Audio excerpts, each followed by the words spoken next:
Hello, everyone, and welcome to TradeFinder Live. My name is Zach. It's great to be back with you all, especially during trading hours. I love this new format that we have versus when we used to do it after hours. We can actually now implement all of the topics and material discussed in this webinar into our live trading session right after the webinar is over. So again, welcome. Great to be back with you all. First and foremost is our disclosure disclaimer agreement. If you've attended any of our live sessions previously, then you've seen this. The main thing to take away from it is that we are not licensed investment advisors in the United States, so nothing is to be taken as personal investment advice. Please feel free to read this in detail at your leisure, or feel free to take a screenshot of it now if you like, but that's the main point to take away from it. Other than that, it's almost time to get into the good stuff. First, though, I have to ask, the market continues to consolidate to break out, the breakout from last week, rather, and it seems as all eyes are on Nvidia's earnings tomorrow. That's one of my favorites, as Rob knows, and I'm very excited to hear Rob's thoughts as to what we have to expect for that and how it'll impact the market for this week. So without further ado, the man of the hour, Mr. Rob Roy. Hi, everyone. Welcome to this week's TradeFinder Live. Good to see you, Zach. Happy Tuesday to everybody. Let's take a quick look at the market. And as you mentioned, Zach, we've just been consolidating that move that occurred to break above the wave 3 high after last week's CPI report. This is actually not that bad. It's good constructive consolidation following a breakout move. If I put the moving averages on, you can see that we had gotten just a little bit of separation from the 10-day moving average. So this sideways consolidation is allowing the 10-day moving average to catch up. That's what you want if we're going to get a continued move higher up to, as a reminder, where that C-wave extension is on the zigzag. Just a note, some people had asked in the U.S. market update. If you haven't watched the U.S. market update, I encourage you to go do so. Over here is where the wave 5 target is. So some people have noted, I didn't see your wave 5 target. Well, that's because it's way over here towards the end of September, October, like right in front of the election. So I just don't think we're going to take that long to get there. Perhaps we do. But if we do, we may have a corrective move first. In other words, perhaps this 5 relabels to a 3. We have another corrective move and then head up there. It's just difficult to imagine that it'll take that long to crawl up there, but anything's possible, and maybe that occurs. So the target's out quite a ways to hit the extended wave 5 target. We're only at a 41% extension right now, so we could go a lot further in the wave 5, but I think we'll have a little bit of resistance once we get up here towards that 550 level at the target price of that upward zigzag pattern. As a reminder, we had this symmetrical triangle. We broke out of it. That's exactly what's supposed to happen. Now, one of the cool things about this software, and if you haven't gotten it yet, if you've been under a rock somewhere, please go to hubb.com, hub.com, get it in beta form.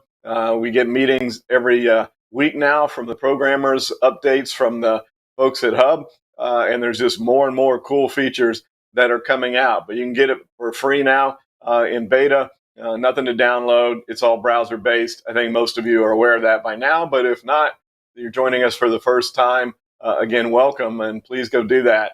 We'll look at the live chart in a moment, but just the point I was wanting to make is the Elliott wave rules for these corrective triangles is at some point in time, you come back to the point of that triangle. And I think we have to keep that in mind. Now, that could be down the road. It's the same type of rules as we have when we have gaps that get filled. We know that based on our AI data, 94% of gaps get filled. Not all of them, but most of them do, but we don't know when, right? They could get filled immediately, as some do, or it can take quite a while. Same thing happens with the retracement back to the point of these triangles. So we do have to be aware that there's a possibility we see the 510 level. Could that be after the election? And we have a little bit of buy the rumor, sell the news. If the Fed actually ever does get around to cutting rates, more Fed speak today saying they wanted, I think it's Waller came out and said that he wanted to see several months of encouraging data before they even start discussing another rate cut. And so we're just leveling off now. But once again, as long as we stay above that wave 3, as long as we stay above this line of resistance here and consolidate there, you have to stay long. the markets. If we were to break back below that level, then we have to reassess things and re-look and see where things go. I did want to show you the intraday chart. I watched the 3-minute chart, as most of you are aware. And if you see this little thing down here where it says you need more data points, all you have to do is condense the chart down. I have 610 set as the amount of data needed for Elliott wave to show up. And there you go. So once you give it enough data, then the Elliott wave count pops in. You can hit the expand button there, which is a plus sign, or you can just hit this reset button here, and it'll take you back to the spacing that you normally look at on your charts.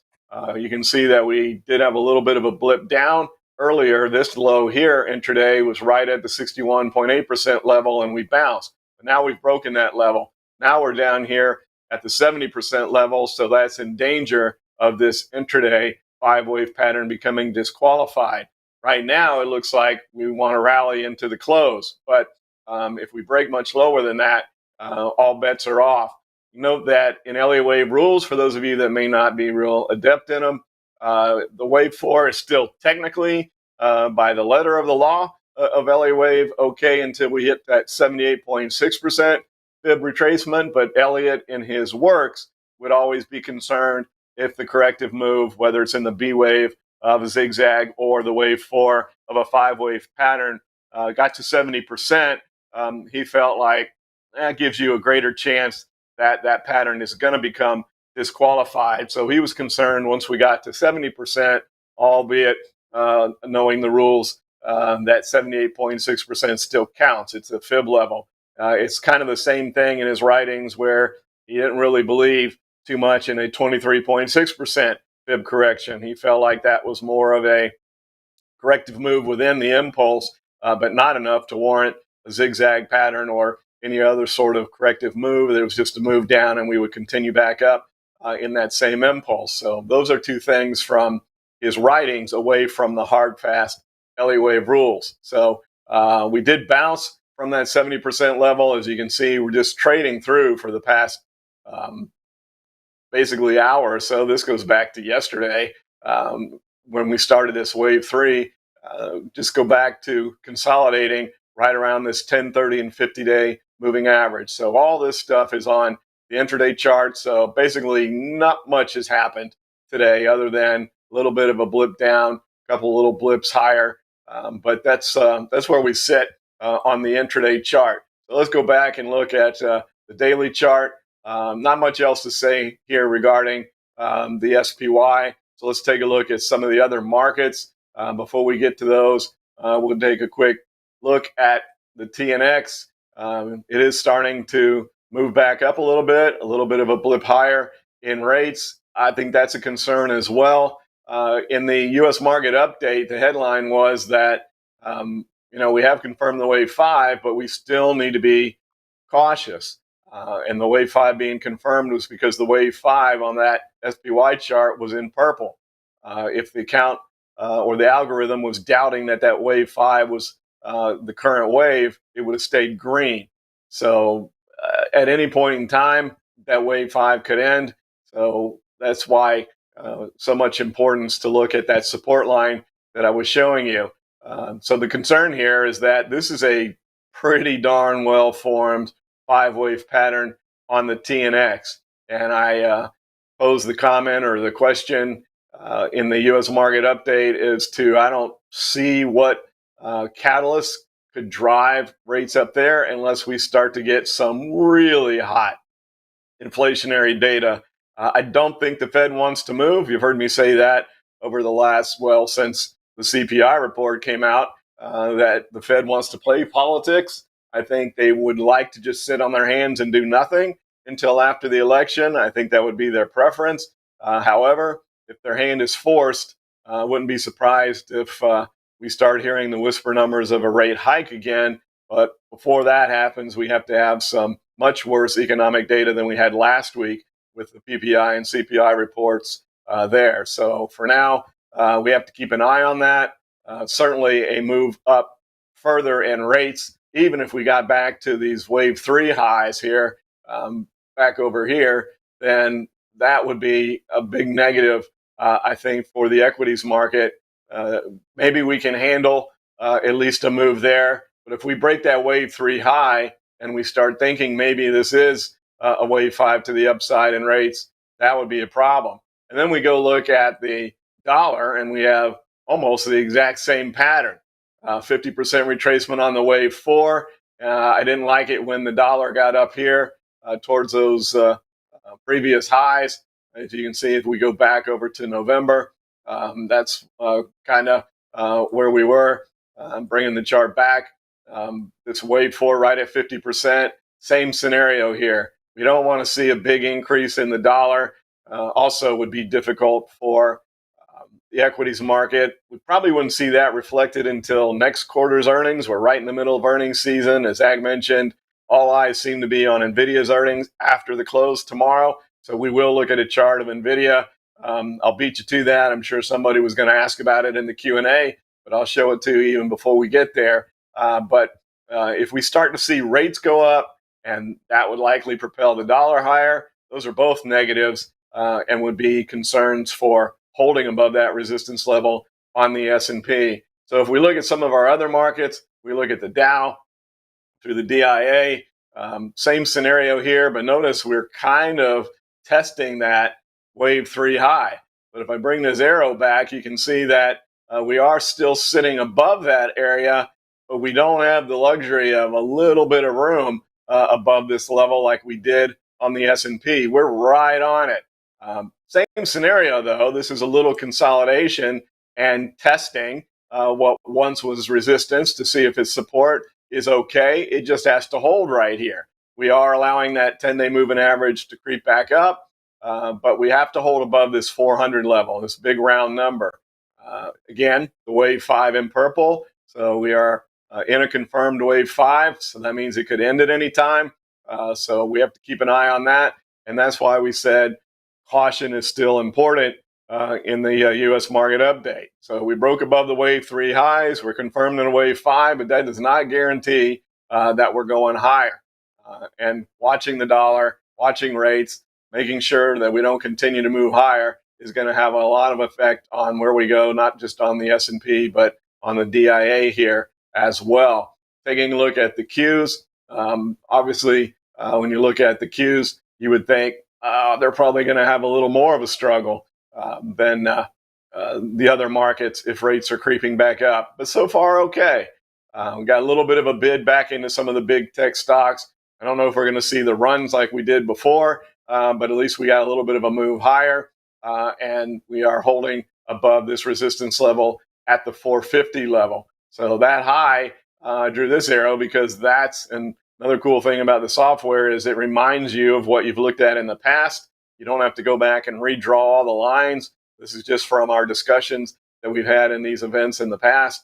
So it reminds you of where you were, and you can see how the patterns played out based on the commentary at the time that it occurred. But I made a note that this wave 5 is already pretty extended. We're at the 138.2% fib extension here on the wave 5. Still a little bit of separation, but the key level to watch on the Qs is can we hold above this 450 level? And it gives you this little dot over here, this little arrow, which tells you exactly where the market's trading right now. And if the market is up, it's green. If the market is down, it's red. So as soon as you bring the chart up, you know if you're having an up day or a down day. So I hadn't mentioned that before, but that's kind of a cool little feature that adds in here.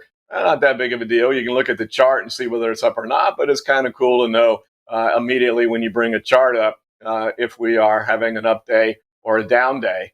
And so if we also take a look at the IWM, that's the one that's the most interesting, I think, because we're underneath the resistance level where the other markets, the S&P, the Dow, and the Qs have broken above their resistance level. We've not been able to do that yet on the IWM, and we're right back at that 210 level, which we all know, if you've been watching, has been resistance in the trading range that the IWM was in for quite a while and has been once again for the entire year of 2024, staying in that 190 to 210 range.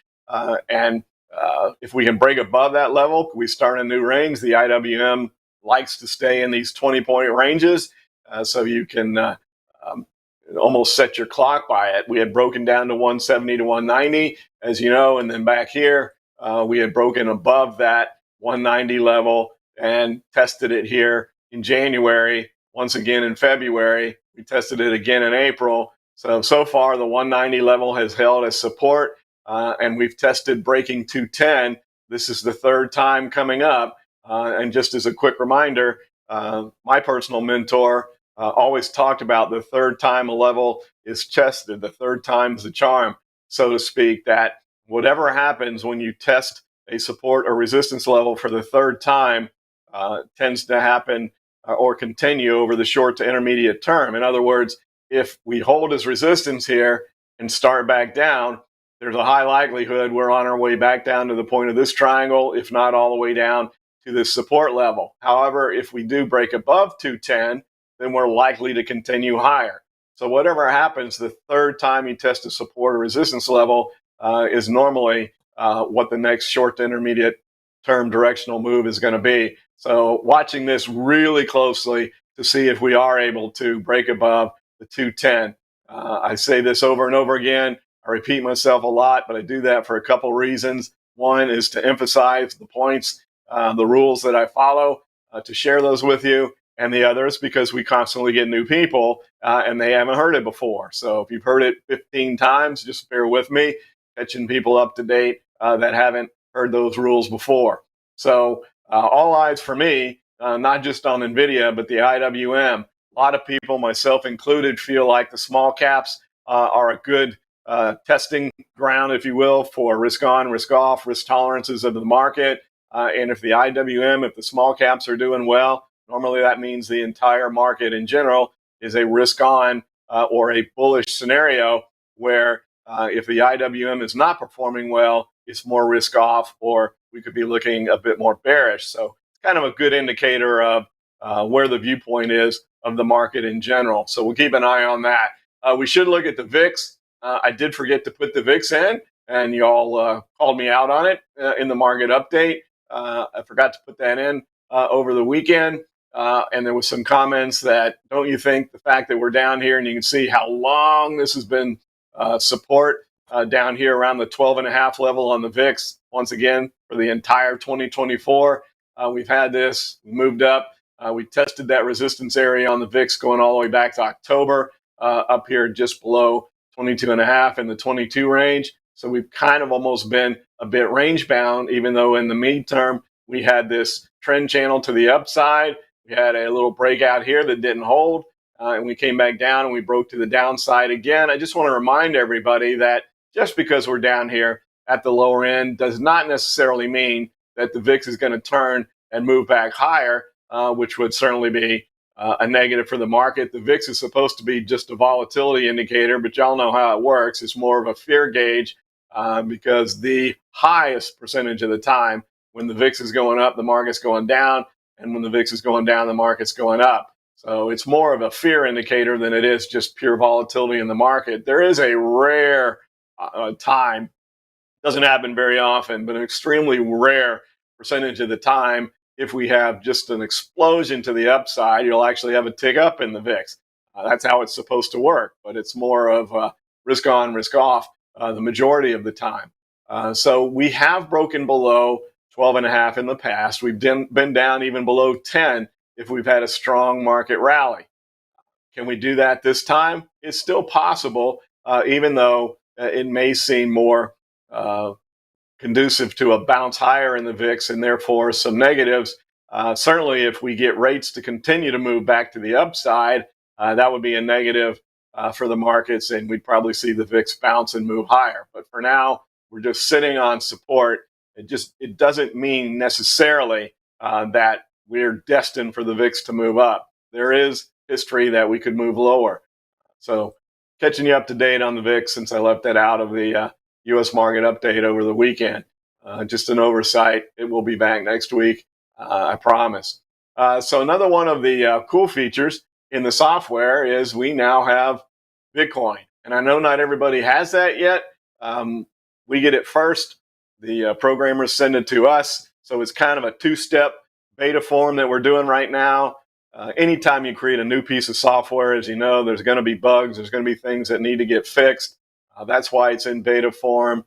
There's this support button over here on the bottom right of the screen. So if you see something that you feel isn't working, you can send an email to support.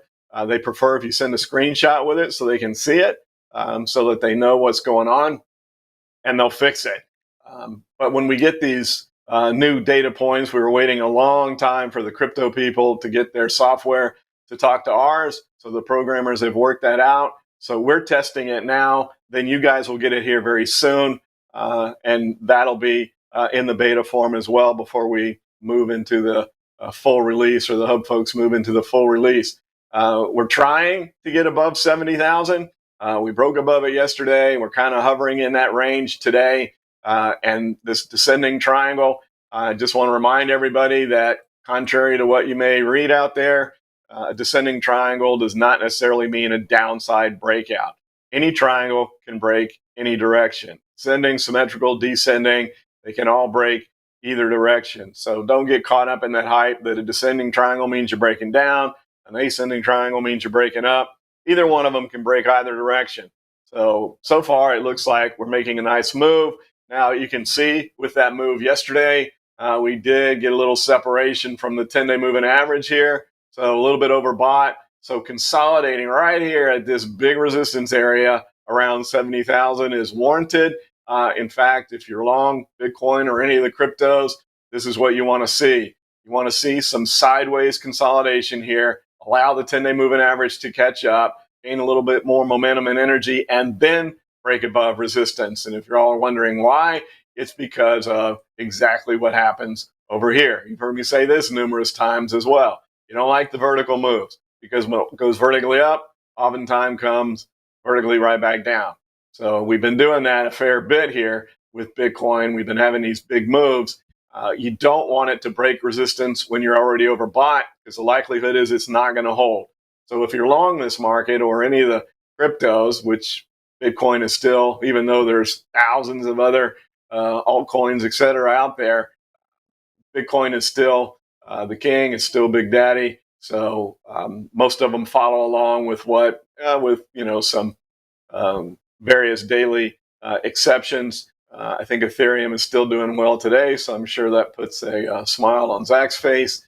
But we're consolidating in Bitcoin, but this is ideal. This is what you want. You don't want to see it come all the way back down. We do have this positive cross here between the 10 and 30-day moving averages. So that would be a signal that, hey, we're likely to continue to consolidate here and then make the break. I like to put the ADX on when we start to look at that, and you can see the ADX is setting up rather nicely. We have the positive directional indicator moving up, the negative moving down, the ADX moving up. Remember, the ADX simply measures the strength of a trending move. It doesn't mean if the ADX is going up that the market's going up. If we were in a downtrend, the ADX would still go up, because it's not telling you direction. It's telling you strength of the current directional move. It's these two directional indicators that tell you who's in charge, the buyers or the sellers.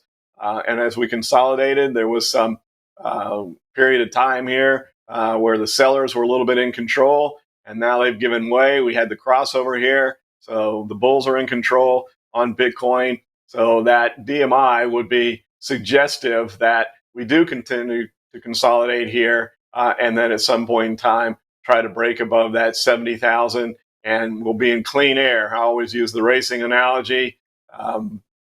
If you're running out front, you have the cooler, clean air coming into your engine. If you're in the back of the pack, you got all the exhaust and all the little rubber pieces coming off of other tires to make your engine run hotter, a little bit tougher for to gain as much speed.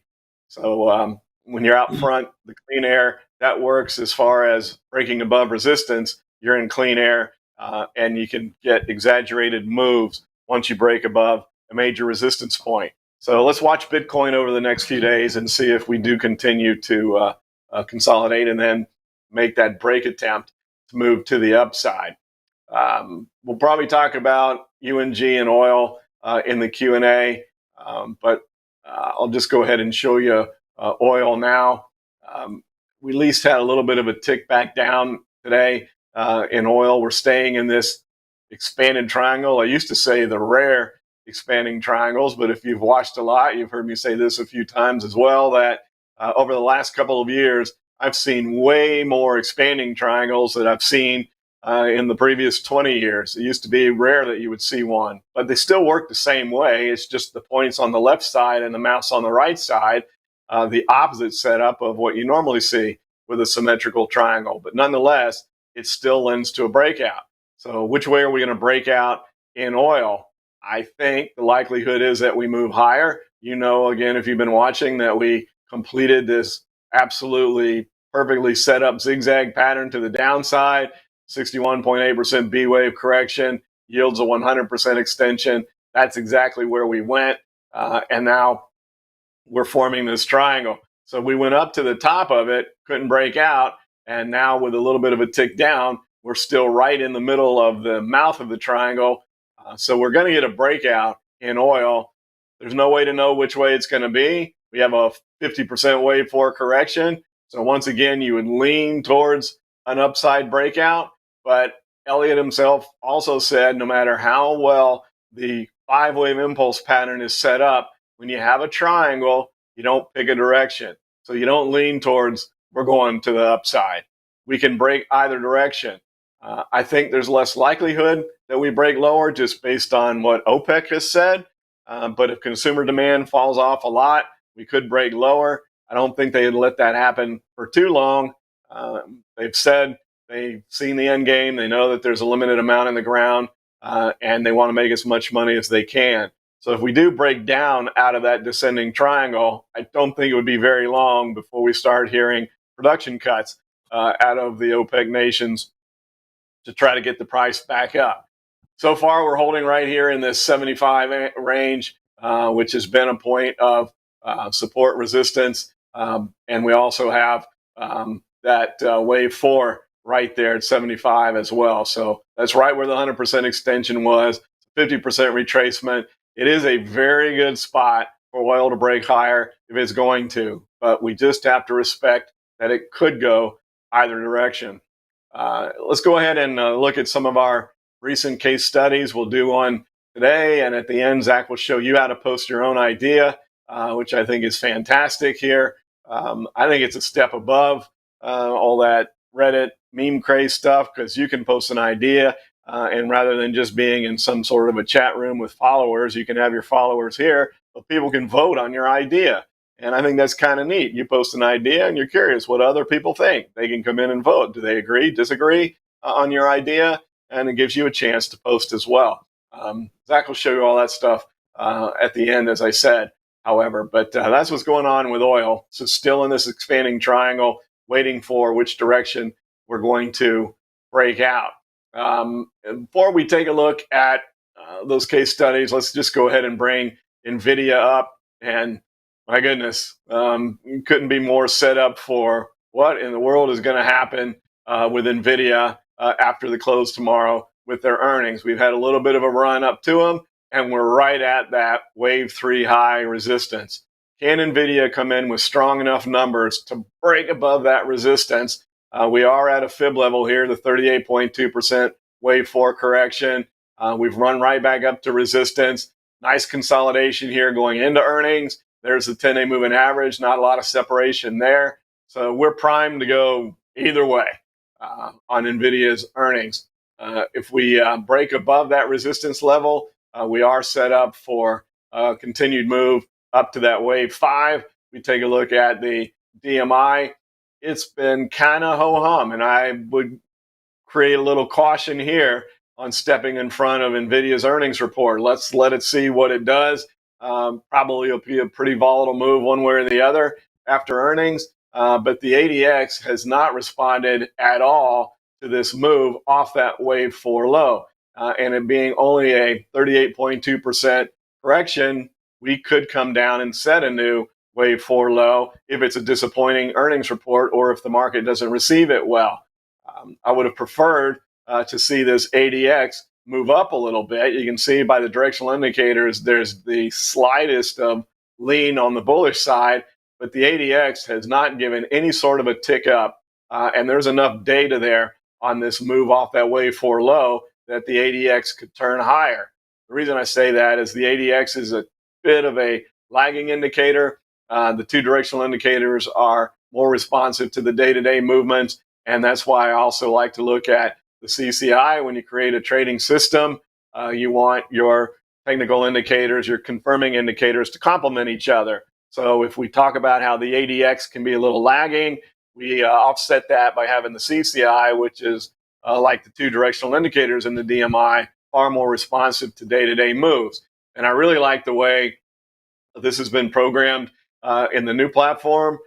Before we just had the lines, but now you can see if you break from the range that CCI says the majority of the time you stay between 100 and negative 100. That's kind of just the almost sideways viewpoint. If you break below negative 100, it's bearish, as evidenced by the move down to the wave 4. If you break back above positive 100, that's bullish, as we've seen in this run to the upside here. But note that we're just kind of flat. So again, ever so slightly bullish lean on this move to the upside. But it seems like there's some concern about Nvidia's earnings moving into their release tomorrow. Again, it's after the close tomorrow. So by the time we talk again with the weekend update for our alert subscribers at ewotrader.com, we'll definitely be talking about this Thursday night. Probably be a big headline. So not much else going on right now other than what's happening here. Is the AI stuff still going to be strong? They had a surprisingly good, to me, earnings report last quarter. Can they do it again? We'll find out tomorrow. And then for our case studies that are still considered to be open, you can see them on the platform. If you go to the TradeFinder page, TT or Train Technologies has done pretty well. So nice little movement. We're almost at the price target. We got really close right afterwards. We're almost there. So far, so good here. Note on the CCI that we had a little bit of a dip back below positive 100, and we're turning back to the upside. That would be suggestive that we are going to hit that target. So that one may come off here pretty soon. So that one's been working out well. What hasn't been working out so well is AXTA. I did want to show you this. If you have the software and you've noticed this and it bothers you, remember when I was just talking about you send a ticket to support and send it with an image? I switched over to AXTA over here, but notice still says Train Technologies up here. That's a little bug. They're aware of it. They're fixing it. The chart is AXTA. You notice that the chart changed. But if you have this occur, all you have to do is come over here and hit the refresh button. And if you hit the refresh button, it'll reset the chart and the AXTA will come up. It doesn't bother me because I know the chart's correct, but if just not having that name, see how it now says AXTA up there? If it doesn't have that name up there and that bothers you, just hit the refresh button and it will fix that. That's all you need to do. And you can come over here and go into changing the appearance, and that gives us the bigger numbers back over here on the side. That doesn't matter when you're looking at it on your own, but when we do these broadcasts, I like to make these numbers bigger, the dates bigger, so it's easier for y'all to see on the screen. So that's the setup here on AXTA. We had that 41, so 38.2% corrective move there. If we look at the moving averages on AXTA, we are breaking down below that level of the 10-day moving average right now. So what we want to watch is, can we hold this wave A high? We're right there. If we break below that, well, then you know what might be next. We do have some more support there where we tested that wave A high back in April and dropped down. We broke above it, so broke above resistance. Are we just testing that now? Are we just testing that as support to move higher and finish the C wave extension as expected? Again, you can make a case for that oftentimes, especially when you have this vertical stuff. Once again, another reason why I hate it. You come back down, testing what was resistance to see if its support is all normal. Just have to watch this. Would have preferred it to continue to hold above the 10-day moving average, but yet we still have the fact that we're sitting on top of these two highs here. And then the last point I was going to make is if we do break below that, then we may be looking to come down and fill that gap. So we would exit that one, just take the loss and go. But we're not there yet. We have to wait and see how we handle this level right here in the 35 range. So we'll keep that one for now, as long as we stay above the 35 area, and then look to continue to move upward. Hopefully, if this level holds, once again, if it breaks, you just take that out and move on. And then the one that we did last week, we've already closed this out on SLV. Big, huge move to the upside here. And we took out that wave A high. You can see where we were. Big move here. So I know a lot of you enjoyed that. You made comments on the U.S. market update. That was a great one. Love it when they break fast like that. It doesn't always happen. The market moves in impulses and corrections. That's the whole crux of Elliott wave. To me, it's the best indicator of that.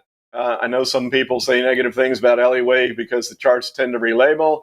And I've always said that it's not a bad thing. That's a good thing. The markets are dynamic. They're not static. You need an indicator that's as dynamic as the market is and is responsive to trying to reassess what's going on currently, because all we can do is trade on the data that we have at that time.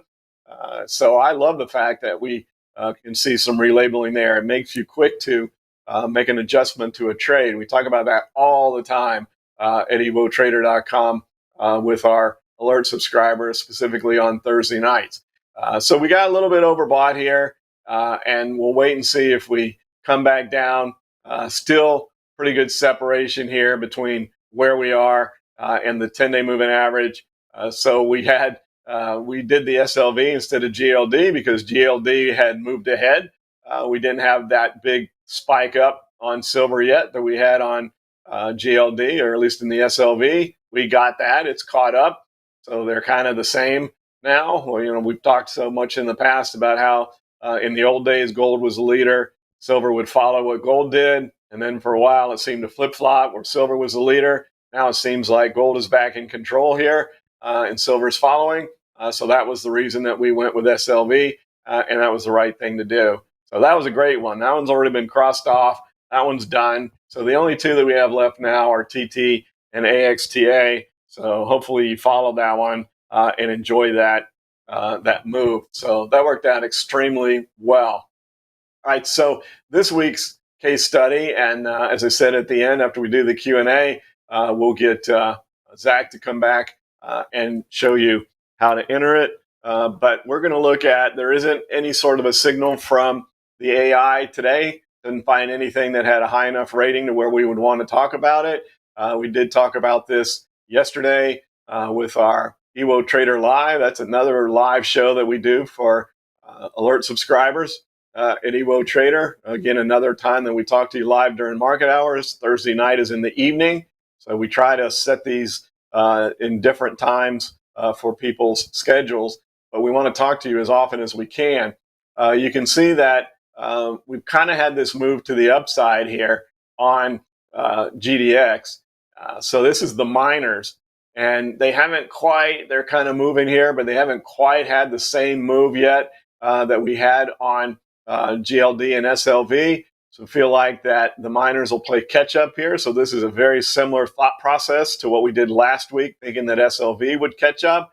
I think the gold miners will catch up. I don't really see an ending. People are like, where do you think gold and silver go?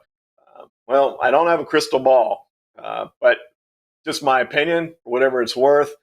In the current market that we're in, with the amount of debt that we have in the U.S., we've been through all that. I don't think the moves in gold and silver are over. They just got a little bit exaggerated. They need to rest a bit. And if we do get a pullback in SLV, perhaps we look for another entry, come down and fill that gap that I showed you, etc. But our case study is going to be for GDX to move higher. If you want to know where our price target would be, we can look at this most recent zigzag pattern. We had one here, but this is a complex A wave. So we'll look at this and right at a 50% corrective level. So the target for GDX is going to be at 39. So we're going to post that as our case study consideration for today, an expected extension on that zigzag pattern up to 49, completion of the C wave. Our stop would be, just as we just talked about, if we break down below this A wave high, broke below this 50% extension level, then we would exit that position. So that would be where we would stop. You can see how we kind of bumped our heads against it on the way up. So it should act as support if GDX even pulls back a little bit more. Right now, we're just consolidating this move, but I think there's more here. I think the miners will play catch up to what the underlying metal gold has done. And that's what we're going to look at for our case study consideration for today. So with that, Zach, let's take some questions before you come back and show the folks how they can post their own ideas. Sounds great. Yeah, that was a wonderful session there, Rob. Thank you for another informative start to this week. Let's go ahead and start out with Hood. That should be an exciting chart to go ahead and start us off. That was asked about in the U.S. Market Update. And as a reminder, if you go to the U.S. Market Update, if you haven't already, we're giving away a free subscription to our Level 3, which has to do with impulse trades, AI-based trades. We didn't have one of those today, but we have a lot of them. Our triangular breakout strategy, which is a volatility strategy, which you're probably going to see a lot more of those with the lower VIX while the market figures out where we're going to go from here. And then we also have the sideways strategy, the time strategy, also AI infused. It's more of an income strategy, more along the line of doing a calendar spread or butterfly, something along those lines, designed to generate income. We're not trying to pick direction there. In fact, we're wanting the stock to stay sideways. The AI helps tell us. So anyway, all you have to do is post a comment under the video and you're registered for the giveaway each and every month. I read every single comment. I answer as many of them as I can, time and travel permitted. And I saw this. The question was asked about Hood. So I'm wondering if it's the same person asking it or if other people have the same thought. I've always said that if one person asks it, there's probably more people thinking it. So when we look at Robinhood, they had surprisingly good earnings report. I think they shocked a lot of people with their earnings report. That allowed them to break above that wave 3 high. The problem here is we're just a touch extended. Once again, from the 10-day moving average, it would be best if you're long Robinhood. We're only at a 39% extension, so we can go further, but we bumped our heads at that 38.2% extension. Perhaps we even come back down here towards 20 and test that wave 3 high. Same scenario here that we've been talking about, except for the IWM. Most things are above the recent wave 3 highs, and now we need to see if that holds as support for moves higher. And that's exactly where we are with Robinhood. Broke above that level. Some consolidation here. Let that 10-day moving average catch up, but let's hold above 20. As long as you stay above 20, I think you're long this stock. If it breaks below 20, then you have to exit because there isn't much to hold it. We had a pretty quick move up from 17.5 to 20. If we break this 20 level, along with the fact that it was the previous 3 high, we probably come all the way back down to 17.5. So as long as we stay above 20, I think you're good here. But understand if we go sideways to slightly down over the next few trading days, that's all completely normal. Thanks, Rob. And so I just wanted to take a moment to remind everyone, I dropped it a bit earlier in the chat, that we are transitioning away from from Zoom to YouTube and the multiple streaming platforms that we stream to in addition to Zoom. There's just been a number of reasons and metrics that we've analyzed to come to this decision. It just makes the most sense. It's going to be most efficient for everyone. So again, I'll send in the information around that in the chat there. We already had some subscribers come back saying that they registered and subscribed to the channel. So thank you so much for that. That's exactly what we're looking for, and that will make this process as smooth as possible. So we're looking to roll that out. I believe June 4th will be the first TradeFinder that will be solely on YouTube and our other streaming platforms. But other than that, let's get back to the questions. Jerry here says, just got an alert to sell Chegg Calendar 205. Thinkorswim is 0.025. So maybe this is a question you might want to take in the insiders meeting, or I don't know what you're looking at, because we had a short May put and a long June put. The May is over. We passed expiration, so there is no May option. You either got to sign the shares and we're told to sell the shares, or you bought it back on Friday if you weren't assigned. And then the directions, the comments was to hold the long 6 put, because we weren't able to get back above 5, and we have continued lower, and holding that long 6 put has worked out well over the last couple of trading days. Specifically, yesterday had a big down move in CHGG, and that allowed us to generate a gain out of it. I know assignment issues scare people. It's no big deal. We talk you through it. So I'm not sure what they're looking at, but it should be somewhere around $2 on selling the long 6 June put. That's all that's left there. no worries. Thanks for the insight there, Rob. And I just want to remind everyone to take a moment and hit that like button if you're enjoying the webinar so far. It was a long way for Rob and our algorithm, of course, and it's a great, quick way to support us. So let's go ahead and go over to Mr. Softy. Oh, we haven't looked at that one in a little bit, so that's good. I like how you've gotten up with the past nomenclature there, Zach. With we used to call it Mr. Softy. People don't really call it that anymore, but we always talked about it that way. Really nice setup here on Microsoft. The wave forward right at the 61.8% corrective level. We have that bullish 1030 cross there. We are up against resistance, though. So as you know, I usually try to give both an aggressive and conservative view when we see things like this. Looking at let me put the DMI on here. It's pretty constructive. Let's see exactly where that ADX I think we went to MicroStrategy instead of Mr. Softy. Okay, well, I might have tripped you up. Sorry about that. No, I'm sure I typed it in wrong, because I've been watching MicroStrategy, so I probably have that on the brain. Well, let me finish MicroStrategy, and then we'll go to Microsoft. Sorry about that. It's on my brain following the whole crypto thing. Well, on MicroStrategy, if anybody's interested, that ADX is turning up above 20. We're separated between the two directional indicators. That would be suggestive that we are going to break above that previous wave 3 high. I think we'll need Bitcoin to break above 70,000 for that to happen. Right now, we're consolidating as the 10-day moving average catches up. But it's a good way. MicroStrategy, they're so heavily leveraged against Bitcoin, as you probably all know, that as Bitcoin goes, so goes MicroStrategy in these days. So let's look at Microsoft. And we'll just a little bonus there on MicroStrategy. Microsoft has broken above the wave 5. The concern here is if we look down at the ADX, we have not broken above 20 yet, and we haven't broken above the negative directional indicator. Now, it's looking like it's setting up to do that. And if you looked at that, you could say, oh, okay, well, we're probably going to break up above it. We're getting the good separation here. But just look what happened before. And this is why I always say you have to let it happen.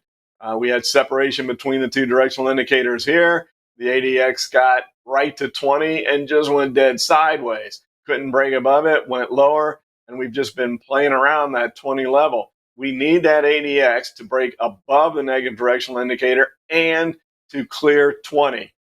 If it does that, it's suggestive that Microsoft will continue higher. We have broken to a new high here above this resistance area at 425, so it looks like it wants to go higher. But I would say that let's let this set up. There'll be plenty more time for this if the ADX does get above that negative directional indicator and breaks above 20. You'll have plenty of time to trade the extended wave 5.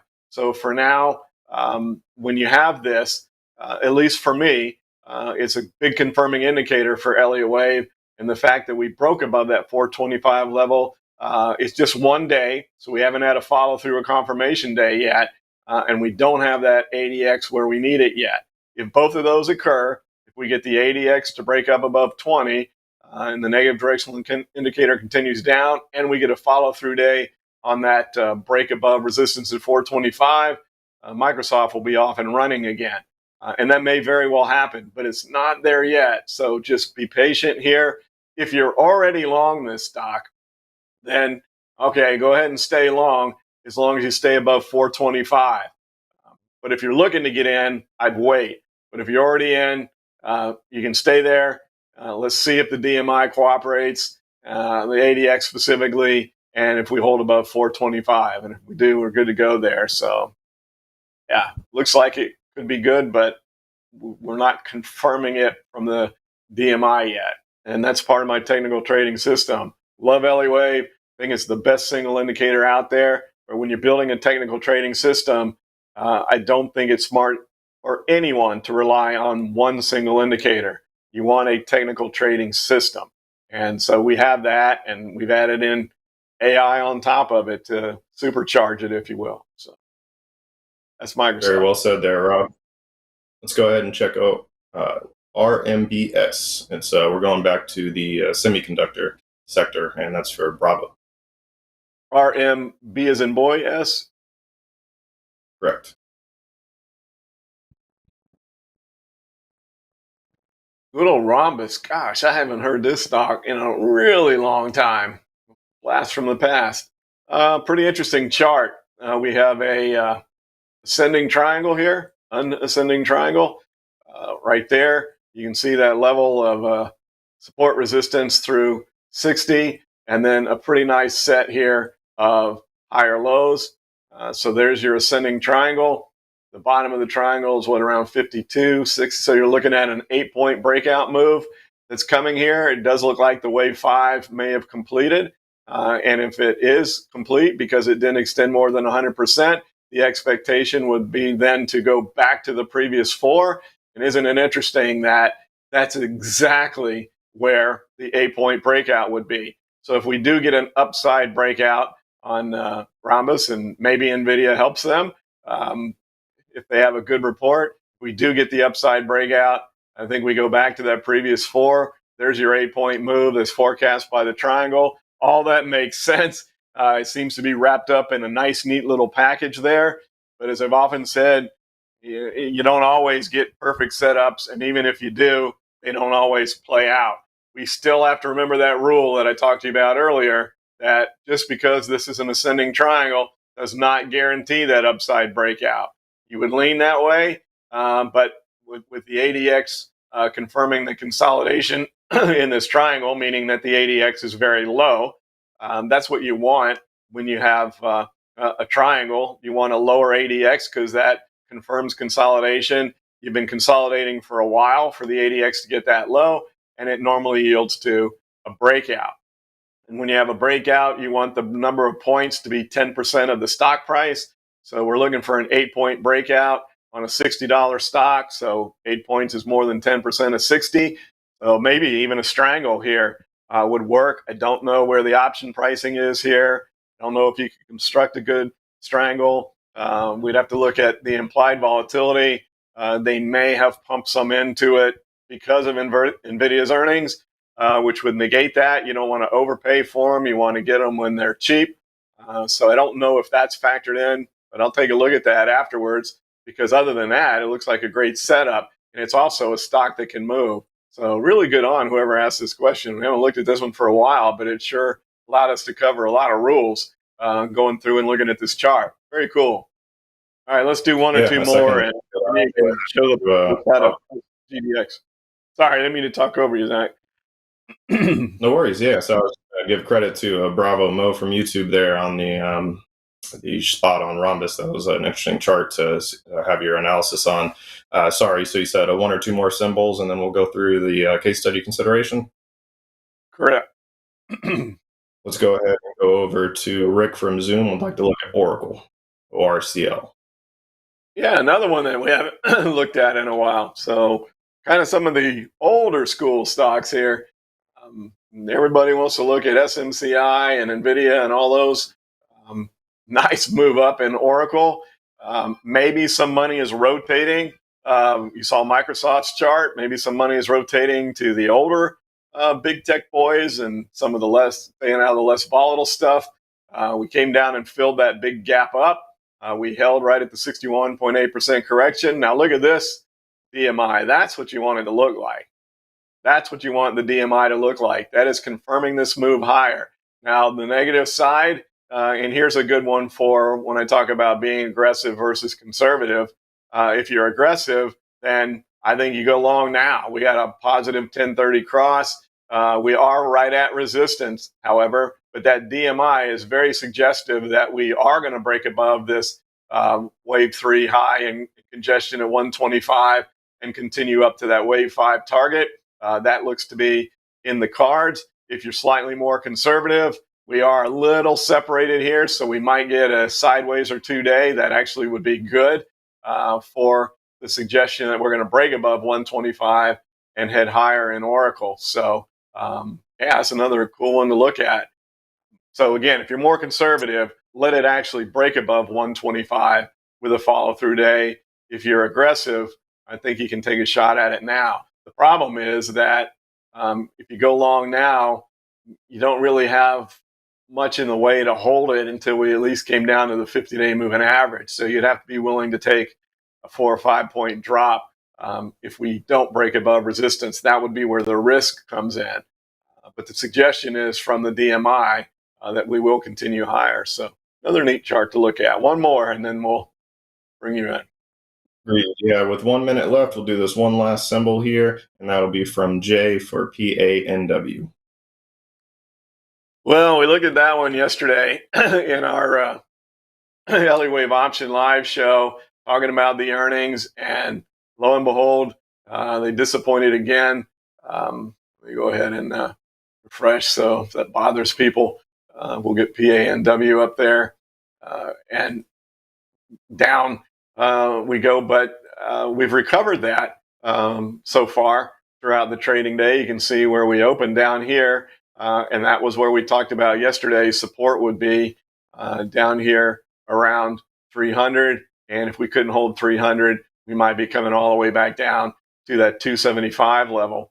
But we've maintained the wave 3. Now see the difference? See how it's green and not purple? The algorithm is telling you that the wave 3 is still on. That's the current wave that we're in. We'll look at the moving averages. We did break the 10-day moving average, but holding it at the big 300 round number and the 50-day moving average is pretty solid. I just don't know if this is some sort of a company-specific issue, why they're struggling. It just seems in this day and age where we keep talking about cyber hacking, et cetera, that they would just be exploding. They haven't done so much of that in their last 2 earnings report. This was the last one with the big drop. Now, on the positive side, if we can hold 300, maybe we're headed back up here. Maybe people will jump into it feeling like this one is underperforming. That's another thing that happens when you have a market that's had a run like we've had to the upside, is money rotates. There's some money rotating into more conservative sectors, as we've seen with the XLU, et cetera. But also, you're seeing money rotating into these older tech stocks like Microsoft and Oracle that we've looked at today. And you have to be encouraged by the fact that we bounced. The open was right there at 300, but we've bounced higher. So perhaps all's forgiven here, and money still is a believer in Palo Alto, and you have the possibility that we go up and fill that gap. We look at the DMI, see that's what happened.